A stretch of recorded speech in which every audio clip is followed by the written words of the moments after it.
Avant de lancer la vidéo, petite précision, si jamais vous êtes venu sur cette vidéo principalement pour l'explication du passage de frontière Canada-États-Unis par la route avec un véhicule français, on explique tout à la fin de la vidéo dans les, je crois, 5 dernières minutes. Voilà, merci.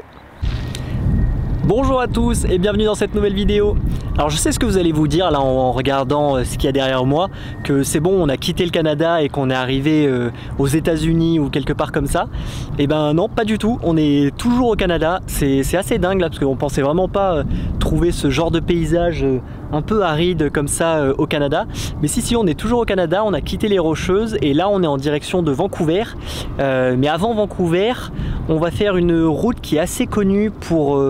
alors je sais pas si ça ressemble aux Rocheuses, hein, on n'y est pas encore allé, mais apparemment il y a pas mal de montagnes, on devrait voir des beaux lacs aussi. Donc on va commencer par faire cette route là, ça devrait nous prendre 2-3 jours et ensuite on ira à Vancouver. Et donc cette vidéo, ça risque très probablement d'être la dernière vidéo sur le Canada parce que là dans une semaine on devrait rentrer aux États-Unis normalement. Et du coup c'est parti, et ben continuons cette route qui a l'air vraiment pas mal.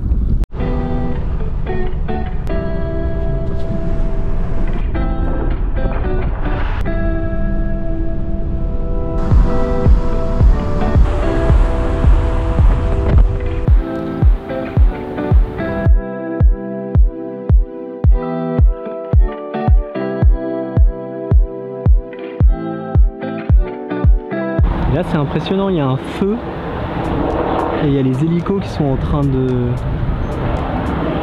dropper de l'eau là pour essayer d'éteindre le feu.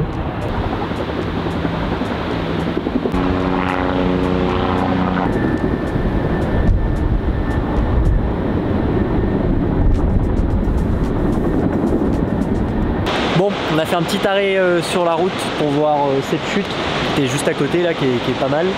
Et là on va essayer de dormir pas très loin d'ici je pense, parce que demain on a une belle randonnée à faire, mais qui fait 14 km, donc il faut qu'on parte tôt le matin et apparemment il va faire bien chaud.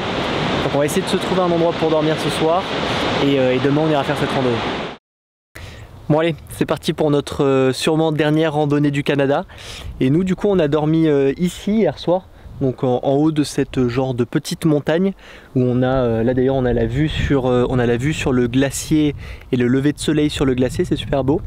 Et par contre pour arriver ici, punaise, encore une fois on était content d'avoir le 4x4 parce que c'était bon, c'était des pistes de terre, ça c'est pas grave, mais c'est surtout qu'il y a des endroits, ça montait, mais ça montait plus que, on aurait dit plus qu'une piste noire, et surtout des fois au milieu de la montée, on va essayer de filmer un peu sur la descente, on l'avait pas fait à l'aller, mais surtout au milieu de la montée, parfois quand c'était vraiment très pentu comme ça, il y avait des grosses pierres ou des gros trous sur le chemin, donc on pouvait pas aller vite, donc il fallait qu'on aille tout doucement pour monter sur une pierre, puis monter sur l'autre pierre, mais en même temps on était assez pentu. Donc c'est top parce que avec le pick-up et le mode 4x4, ça a été très simple à faire, mais on était content de l'avoir sur le moment. Et là du coup on va partir faire notre dernière randonnée.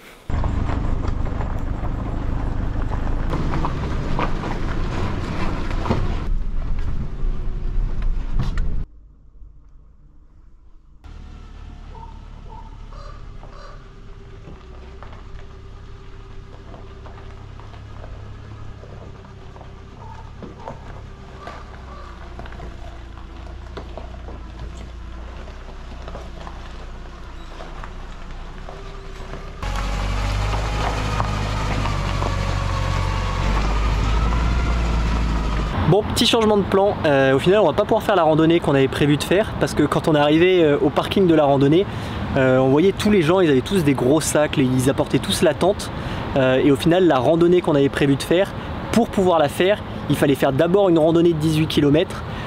Donc en fait c'était une randonnée qui se faisait sur plusieurs jours, mais c'est pas grave. Là on a pris la direction de Vancouver et on vient juste d'arriver à Vancouver, et la route pour arriver à Vancouver elle est vraiment super belle. À un moment ça longe toute la côte, c'est super beau. J'ai fait quelques plans au drone, et là du coup on va aller visiter Vancouver. On nous a dit que Vancouver c'était une ville où il y avait une très grosse communauté asiatique et il fallait manger des spécialités asiatiques, donc c'est ce qu'on va aller faire. Là à midi on va aller manger dans un restaurant chinois je crois.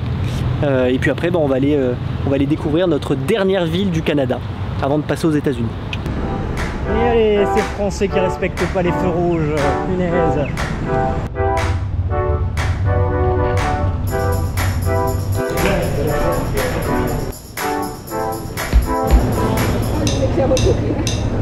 Et quoi en moyenne toi comme hamburger? Un burger aussi. Il a l'air trop bon. C'était comment Ambrine le quartier qu'on vient de faire? Pas top hein. Ça faisait un peu flipper. Ouais. On vient de passer par Chinatown Vancouver. J'ai l'impression que c'était plus le paradis du crack à ciel ouvert qu'autre chose, mais on va continuer la visite.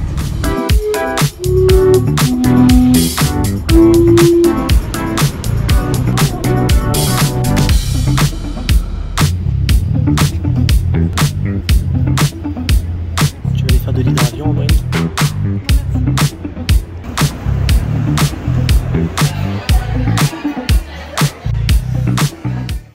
Bon, du coup, comme vous l'avez vu, on a bien profité des restaurants asiatiques à Vancouver.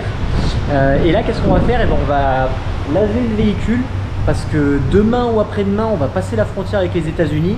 Et du coup, on se dit que plus le véhicule aura l'air propre, moins on nous embêtera à la frontière.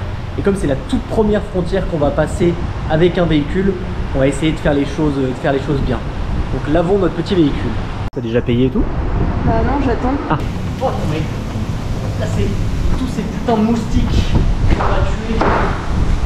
Là ça c'est à cause des prairies tout ça, hein, parce qu'il était propre avant. Il y avait tellement de trucs.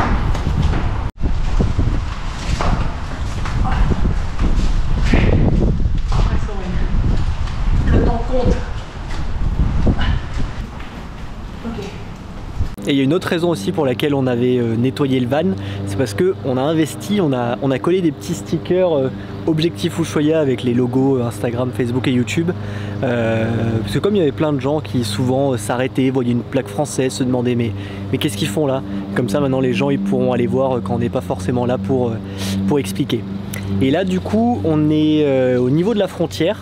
D'ailleurs on vient de découvrir que dans les frontières terrestres il y avait des duty free aussi, un peu comme les aéroports. Et donc là on va aller passer la frontière avec les États-Unis. Là on vient juste de manger et on va y aller. On ne sait pas trop comment ça va se passer. Normalement je pense que Canada États-Unis c'est une frontière assez simple, mais on ne sait pas vraiment ce qu'ils vont nous demander comme document ou autre. On a essayé au maximum de vider le frigo pour pas qu'ils nous fassent jeter des choses. Donc on verra. Moi j'espère qu'ils vont pas nous faire jeter aussi le bear spray parce qu'on va forcément en avoir besoin aux États-Unis. Donc on va voir tout ça et de toute façon on passe la frontière et on vous dira comment ça s'est passé et qu'est-ce qu'ils nous ont demandé. Déjà on pensait qu'on allait avoir affaire à des bureaux et autres, et en fait là j'ai l'impression que ça fait un peu comme si on passait un péage. J'espère vraiment qu'on n'avait pas des trucs, on a un peu regardé sur internet, hein, il n'y avait rien marqué de spécial. J'espère qu'il n'y avait pas des papiers à pré-remplir ou autre. J'ai l'impression qu'on en a pour un petit bout de temps là quand même, parce que ça n'a pas l'air d'avancer très vite.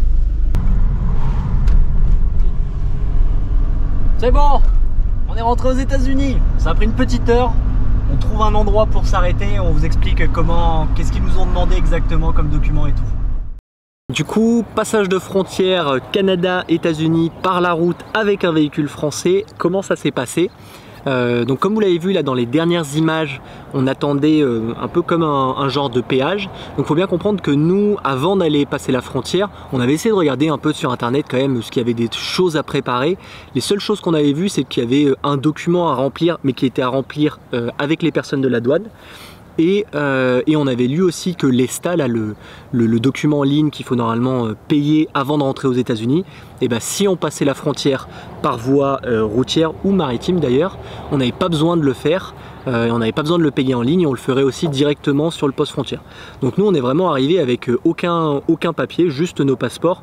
Et d'ailleurs, c'est ce qui m'a fait un peu stresser, c'est que quand on a récupéré un peu tous nos papiers pour préparer le passage, moi j'étais persuadé d'avoir un papier de la douane canadienne quand on avait récupéré le véhicule au port qui disait que bah voilà, ce véhicule français était arrivé au Canada par Halifax, qu'il était en règle et tout. Et en fait non, je n'avais pas vu, mais en fait j'avais aucun document qui prouvait que ce véhicule était légalement sur le sol canadien. Donc on est vraiment allé juste avec nos deux passeports, hein, passer la douane. Et donc comment ça s'est passé? Donc il y a eu ce premier poste un peu type péage. Alors c'était pas un péage, hein. En fait c'était un douanier qui avait à l'intérieur. Et lui, ce qu'il a fait, ce douanier, c'est il a juste regardé si on avait un visa pour aller aux États-Unis. Donc nous on n'en avait pas et il nous a posé 2-3 questions comme ça, mais assez rapidement. Et comme on n'avait pas de visa, il nous a demandé d'allumer les warnings et il y a un autre douanier qui est venu qui nous a fait des signes au loin, et donc on l'a suivi et on est allé du coup dans le bureau spécialement dédié pour faire les visas. Donc une fois qu'on est arrivé dans ce bureau, il y avait d'autres personnes qui attendaient.